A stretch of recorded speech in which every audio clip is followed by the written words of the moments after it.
할렐루야. 기도의 씨앗이 심겨지고 자라고 열매 맺는 시간 공간 되는 줄로 믿습니다.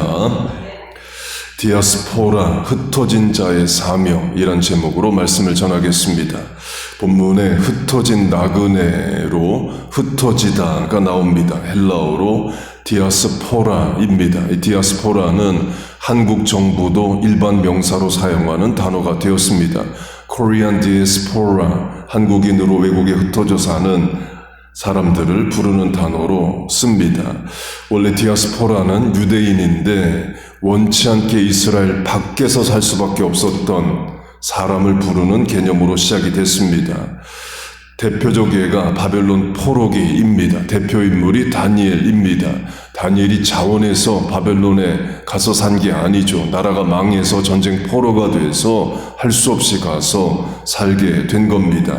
시편 137편이 말하듯이 By the rivers of Babylon으로 바벨론 강가에서 우리가 울었다가 말하듯이 원치 않게 끌려가 사는 삶을 대표합니다. 그런 차원에서 할 수 없이 억지로 눈물로 본토를 떠난 인원을 디아스포라라고 불렀어요. 그러나 원치 않게 갔던 땅에서 정착하고 터전을 이루고 신앙생활을 하고 하나님을 증거하게 되는 차원도 디아스포라에 있습니다. 다니엘이 그랬고 느헤미야, 에스더가 그랬죠. 우상 숭배의 땅을 살지만 신앙을 지키고 하나님 살아계심 증거하고 세상적으로도 그 땅에서도 영향력 있는 삶을 살아갑니다. 우리도 고향을 떠나 미국에서 산다는 차원에서 디아스포라입니다. 그런데 주이시 디아스포라와 다른 점은 주이시 디아스포라는 할 수 없이 본토를 떠났다면 우린 차원에서 떠난 차원이 있습니다. 그러나 주어진 삶의 자리에 정착하고 신앙을 지키고 하나님 살아계심을 증거할 사명이 있다에는 같은 차원이 있습니다. 이 본문의 디아스포라는 그러면 유대인으로 예수를 믿고 본도 갈라디아, 갑바도기아, 비두니아, 아시아에 흩어진 성도들이냐 아니면 이방인으로 예수 믿고 핍박을 피해 흩어진 성도들이냐 이 질문이 생깁니다. 답은 둘 다입니다. 사도행전이 말하듯이 예루살렘에 핍박이 있자 예수 믿는 유대인들이 사마리아로 그리고 땅끝으로 흩어집니다. 그 흩어진 예수 믿는 유대인들이 본문의 지역에 갔을 수 있죠.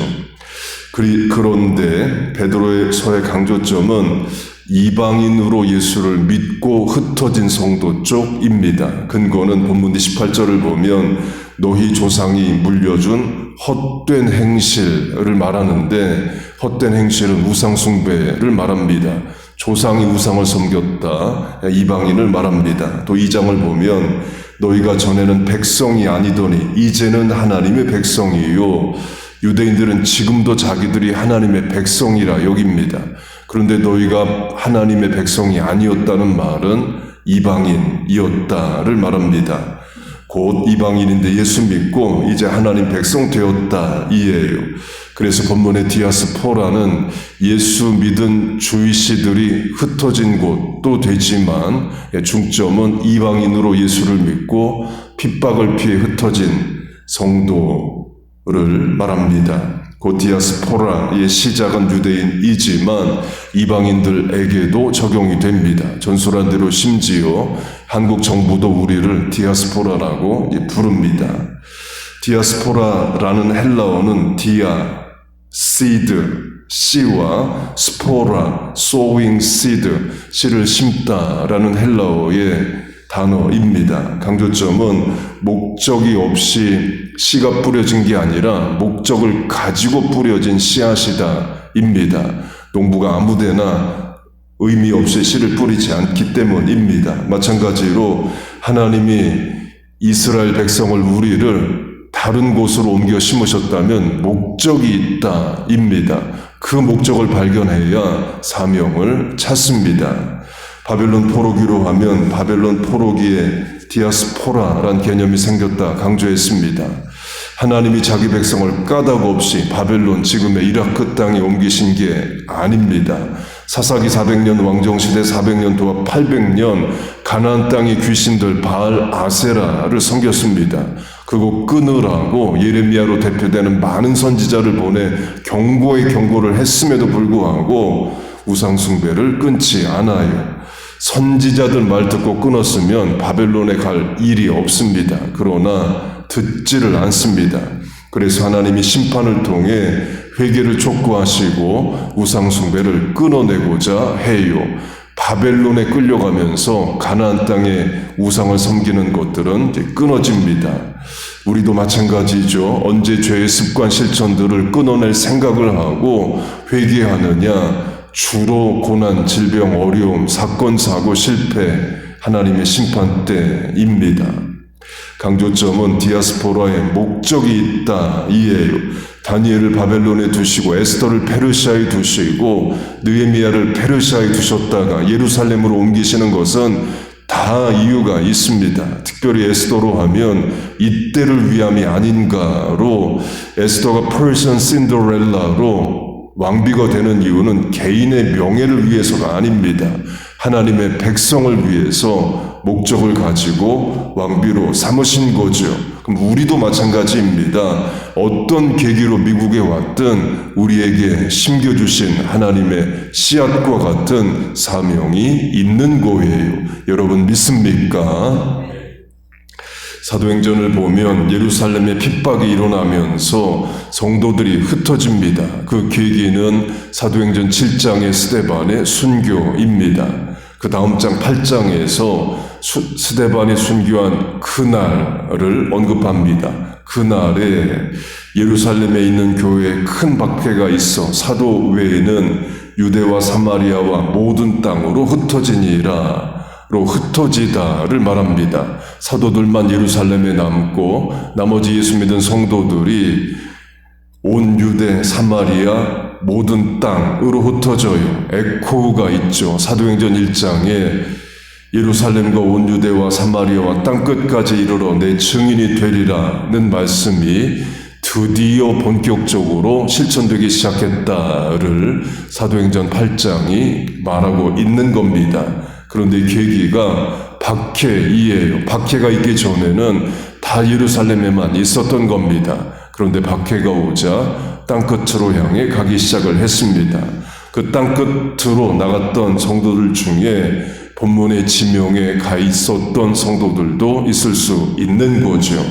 핍박이란 고난을 통해서 하나님은 목적을 가지고 성도를 흩으십니다. 그 흩어진 사람들이 두루 다니며 복음의 말씀을 전할세를 사도행전은 말해요. 핍박을 통해 흩어졌지만 사명을 가지고 목적을 가지고 흩어졌다를 말합니다. 그걸 지난주에 강조한 본문의 본도 출신인 아굴라로 하면 유대인인데 지금의 터키 땅인 본도에서 태어납니다. 그리고 로마인으로 추정하는 부인 브리스길라와 만나서 로마를 삽니다. 그런데 로마 황제가 유대인들 다 떠나라는 추방 명령에 의해서 그리스 고린도로 옮겨옵니다. 그러니까 원치 않게 디아스포라가 계속되는 거죠. 그런데 고린도에서 바울을 만나고 예수를 믿습니다. 하나님이 설명을 안 하셔서 그렇지 목적을 가지고 고린도로 옮기신 거죠. 예수 믿게 하고자 옮기신 겁니다. 그리고 바울과 같이 고린도에서 1년 반 교회 개척을 합니다. 바울이 또 다른 교회 개척을 위해서 떠날 때에 에베소로 갈 때에 아굴라 브리스길라 따라갑니다. 이번에는 자발적 디아스포라가 되는 거죠. 그리스 고린도에 어느 정도 정착을 했을 텐데 그거 다 포기하고 에베소 지금의 터키로 이동해요. 복음의 씨를 가진 자로 디아스포라로 아굴라 브리스길라가 살아갑니다. 우리도 그런 사명이 있습니다. 가정으로 하면 가정에 우리가 가장으로 엄마로 또 자녀로 심겨져 있다면 가족 전도의 사명이 있는 거예요. 학교에서 학생, 직장에서 직장인, 사업에서 사업가, 대인관계라면 믿는 자로 본을 보이고 말 한마디를 해도 하나님 살아계심을 증거할 사명의 씨앗이 우리에게 있는 겁니다. 이민교회도 마찬가지입니다. 디아스포라 교회입니다. 하나님이 목적을 가지고 우리를 여기에 두시고 교회를 세우시고 사명을 주신 겁니다. 여러분 믿습니까? 잠자는 백인교회, 흑인교회 깨우라는 사명이 있습니다. 물론 깨어있는 백인, 흑인교회 많죠. 그런데 일반적으로 미국 교회들 쇠락한 지 오래입니다. 여러 이유가 있습니다. 하나만 이야기를 하자면 세상과 접촉점을 유지하자. 당연히 맞는 말이죠. 그런데 세상의 설득력을 얻기 위해서 세상과 다를 바가 없는 교회가 되어가는 것이 또 현실입니다. 한마디로 리버럴, 전통적 보수적 가치를 버린 거예요. 예를 안 들어도 다 아시죠. 그렇게 교회가 세상 따라가면 세상이 교회로 오는 게 아닙니다. 교회에 있는 사람들이 세상 사람이 되어버려요. 그리고 교회를 떠나갑니다. 원래는 미국 교회가 130년 전에 선교사들을 보내서 한국에 교회를 개척하고 복음적 정통신앙을 잘 알려줬습니다. 이제는 이민교회가 그걸 백인 흑인 교회에 알려줘야 되는 사명이 있습니다. 그래서 이민교회가 백인교회 흑인교회 깨울 사명이 있다 이예요. 마찬가지로 백인 있습니다. 물론 백인교회, 흑인교회는 한인 이민교회 주목 안 할 수 있습니다. 저도 한국에 있을 때 한국에 와 있는 외국인 노동자 교회 주목하지 않았습니다. 한인 목회, 한국에 있는 한국인 목회 또 정신없기 때문에 그래요. 그러나 이민교회를 하나님이 주목하십니다. 우리의 새벽 예배 하나님 보시고 기쁘게 받으십니다. 여러분 믿습니까? 새벽에 예배당이 불이 켜져 있고 찬송이 하늘에 사무치게 우리가 부른다는 자체가 하나님이 귀하게 보십니다. 어제 천주교 이야기를 했었는데요. 미국 천주교도 백인 흑인들 교인은 점점 줄어듭니다. 그런데 중남미계 천주교인들이 늘어나요. 미국 천주교에 부흥한다 그러면 중남미 교인들 때문입니다. 그러면 중남미에서 여기 와 있는 디아스포라, 히스패닉 천주교인들이 미국 천주교에 끌어가는 거죠. 같은 차원으로 미국에 와 있는 한인교회들, 아시안 교회들이 열심히 예수 믿고 간절히 신앙생활하는 것이 하나님이 기뻐하시는 일이고 잠들어가는 백인교회, 흑인교회 깨우는 사명이 있는 거예요. 캘리포니아로 하면 600여 개의 백인 흑인교회 건물이 중국인 교회가 되었답니다. 그게 20년 통계진, 30년 통계진 내용이 없어서 모르겠지만 60개도 아니고 캘리포니아에 600여 개의 원래 백인 흑인 교회가 중국인 교회가 되었대요. 그것도 영어하는 중국인 2세, 3세 교회가 아니라 중국어로 예배드리는 간판이 중국어인 1세 중국인 교회랍니다. 캘리포니아에 그렇게 예수 믿는 중국인들 많은지 몰랐습니다. 깨어라 캘리포니아 하는 거죠. 그리고 그 교회들이 공산당 치하에 있는 중국인 교회 위에서 기도하고 또 하겠죠. 우리는 뉴저지에서 사명 감당하면 됩니다.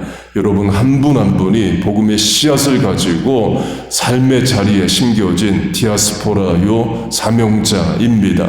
가정에 심겼다면 가족 구원을 위한 사명이 있는 겁니다. 사회생활하면 거기서 복음 전할 사명이 있는 거예요. 우리 사명자입니다. 여러분 믿습니까? 여러분 내 가정이, 자녀가, 삶의 자리가, 또 대인관계가, 또 우리 교회가 복음의 씨앗을 잘 뿌리고 성장하고 하나님 살아계신 능력 있게 증거하는 인생교회 되기를 주의 이름으로 축복하고 축원합니다. 아멘. 기도하겠습니다. 하나님 아버지, 우리를 이 땅에 심겨주심을 감사합니다. Bloom where I am planted. 심겨진 곳에서 씨앗을 뿌리고 줄기와 가지를 뻗어 열매 맺게 하여 주옵소서. 주신 사명, 가정, 학교, 직장, 대인관계에서 잘 감당하게 하여 주옵소서. 내가 서서 선자리가 하나님 나라 되게 하여 주옵소서. 그 사명 잘 감당하기 위해 이민교회들에게 복을 주시고 백인 흑인 교회들 깨어 일어나게 하여 주옵소서. 새벽에 기도하는 이 실천 하나님 귀하게 보시는 줄로 믿습니다.